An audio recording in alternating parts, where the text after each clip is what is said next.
Imagine this. You walk into the office kitchen to make your morning coffee. A colleague is already there. You both stand in silence for 30 seconds. It feels awkward. You want to say something, but you are not sure what. If that situation sounds familiar, today's episode is for you. Welcome to ClearTalk English, the podcast that helps intermediate English learners improve their listening skills through real, natural conversations. I am Emma. And I am Daniel. In today's episode, we are talking about small talk at work. These are the short, friendly conversations that happen before meetings, in the kitchen, and at the start of the day. By the end of this episode, you will understand why small talk matters, how to start conversations naturally, and what to say when you are not sure what to say. Let's begin. Okay, Daniel, let's start from the beginning. What actually is small talk? Many learners have heard the phrase, but they are not always sure what it means. Good question. Small talk is light and casual conversation about everyday topics. It is not about solving problems or making decisions. It is simply friendly and relaxed communication between two people. And the topics are usually very simple. The weather, the weekend, a recent holiday, something that happened in the office. Nothing complicated. Exactly. In many English-speaking workplaces, small talk is a normal and expected part of the day. It happens before meetings start, when you pass someone in the hallway, or when you are waiting for the lift. These moments may be short, but they matter. Why do they matter, though? Some people feel that small talk is a waste of time. They might think it is better to go directly to work. I understand that idea, but I do not agree. Small talk builds relationships, and good relationships at work make everything easier. Communication becomes easier. Collaboration becomes easier. Even asking for help becomes easier. It is like the foundation of a professional relationship. You do not start by talking about very serious topics. You begin with something simple and friendly. Over time, those small conversations build trust and familiarity. Exactly. And for English learners, small talk is also a great opportunity to practice English in a relaxed situation. The conversations are short, the topics are familiar, and nobody is judging your grammar. That is a helpful way to think about it. Every small conversation at work is a chance to practice real English, and the more you do it, the easier it becomes. Let's talk about some situations where small talk happens naturally. One common moment is right before a meeting starts. People are arriving, opening laptops, and waiting for the meeting to begin. Yes, those few minutes are perfect for short conversations. The topics can be very simple. You might ask someone about their weekend. You might ask how their journey to work was, or you might comment on the weather.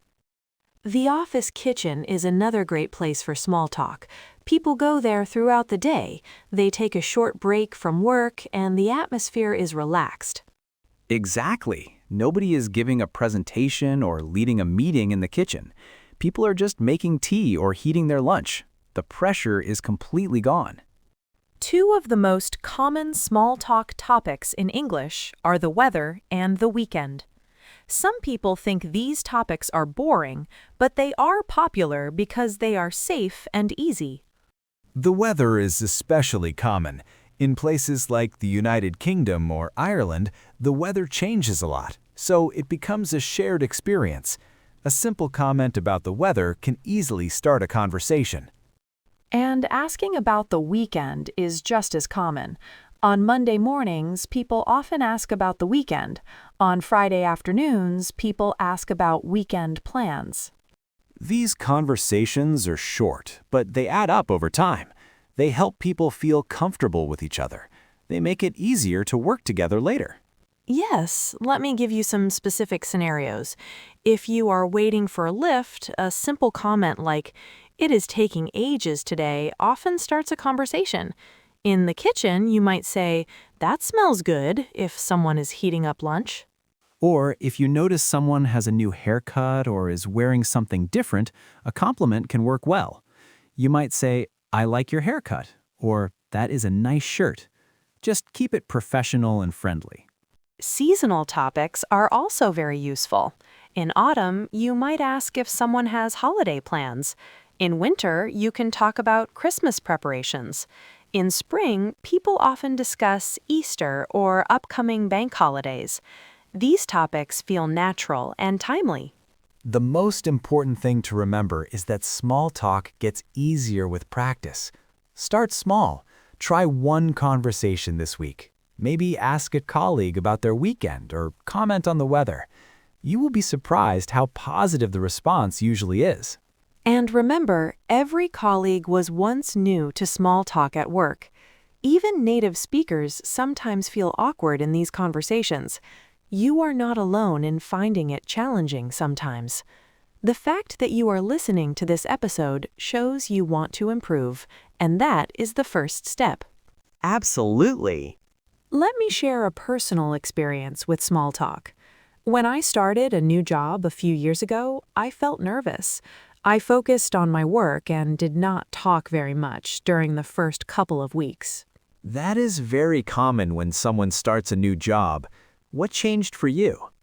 One morning, I was standing in the kitchen holding a book. A colleague noticed the book and started a conversation about the author.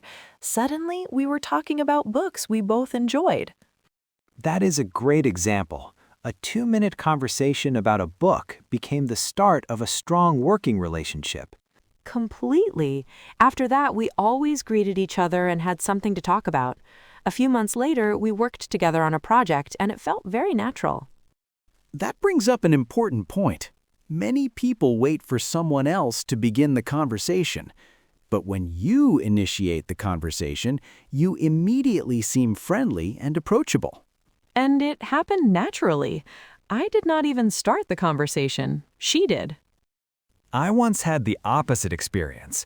I worked with a colleague who was excellent at his job, but rarely joined casual conversations. Did that affect the team? Yes, communication with him often felt formal and tense. There was no personal connection. When disagreements happened during projects, they felt harder to resolve. So the absence of small talk made communication more difficult. Exactly. He was not unfriendly, he was simply very private, but the effect was real. Small conversations help create warmth and familiarity in a team. Small talk is doing invisible work. It quietly builds trust. And for language learners, it is valuable practice that feels natural. Now let's look at 6 useful phrases you can use for small talk at work. The first phrase is a very common Monday morning question. You ask a colleague about their weekend. For example, you might say this: "Hey Sarah, how was your weekend? Did you do anything fun?" The second phrase works well on a Friday afternoon. It invites someone to talk about their weekend plans. For example, you could say this: "It is finally Friday. Do you have any plans for the weekend?" The third phrase is about commenting on the weather. This is one of the easiest ways to start a conversation. For example, you might say this: "Can you believe this weather? It was sunny yesterday and now it is freezing." The fourth phrase is useful when someone recently joined the team. For example, you might say this: "Welcome to the team. How are you finding it here so far?" The fifth phrase helps you connect with a colleague after a busy week. For example, you might say this: "It has been a busy week, hasn't it? I'm glad it is almost Friday."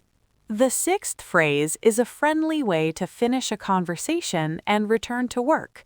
For example, you might say this: "Lovely chatting with you. I should get back to work now." Now let's review 4 vocabulary words from today's episode. Rapport. Rapport means a warm and friendly connection between people that is built through trust and comfort. The second word is approachable. An approachable person seems friendly and easy to talk to. The third word is initiate. To initiate means to start something, such as starting a conversation. The fourth word is casual. Casual means relaxed and informal. Before we go, let's talk about what to do when small talk feels challenging. Some learners tell us they worry about making mistakes or not understanding the response. That is completely normal. Remember, the goal is not perfect English. The goal is friendly connection. If you make a small grammar mistake, people usually understand anyway. They care more about your friendliness than your grammar. Absolutely. Here are 3 strategies that help when small talk feels difficult. First, prepare a few safe questions in advance. Ask about the weather, the weekend, or how someone is settling into their role. These topics work in almost any situation. Second, listen for clues. If someone mentions they went hiking at the weekend, you can ask a follow-up question about hiking. If they mentioned the traffic was terrible, you can share your own travel experience. Small details give you conversation material. Third, have a polite exit strategy ready. Sometimes conversations naturally end after a minute or two.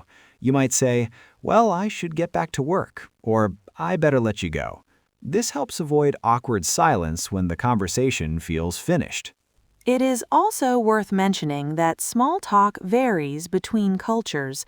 In some English-speaking workplaces, people chat for several minutes before starting work. In others, conversations are very brief. Watch your colleagues to understand the culture in your office. Exactly. Some teams are very social and spend time chatting. Others are more focused on work. Pay attention to timing, too. Early Monday mornings might not be the best time for long conversations, but Friday afternoons often are. Wrapping up today's episode, here are 3 reflection questions for you to think about. Question 1. Is small talk common in your culture? How is it similar or different from small talk in English-speaking workplaces? Question 2. Think of a colleague or classmate you feel comfortable talking to. What makes small talk easy with that person? Question 3. Which phrase from today's episode would feel most natural for you to use this week? Today we talked about what small talk is, why it helps build relationships at work, and how it gives English learners a natural way to practice the language. Thank you for listening to ClearTalk English. Small talk is one of the most human parts of working life. With a little practice, it becomes easy and enjoyable. Keep listening, keep practicing, and we will see you in the next episode. Goodbye.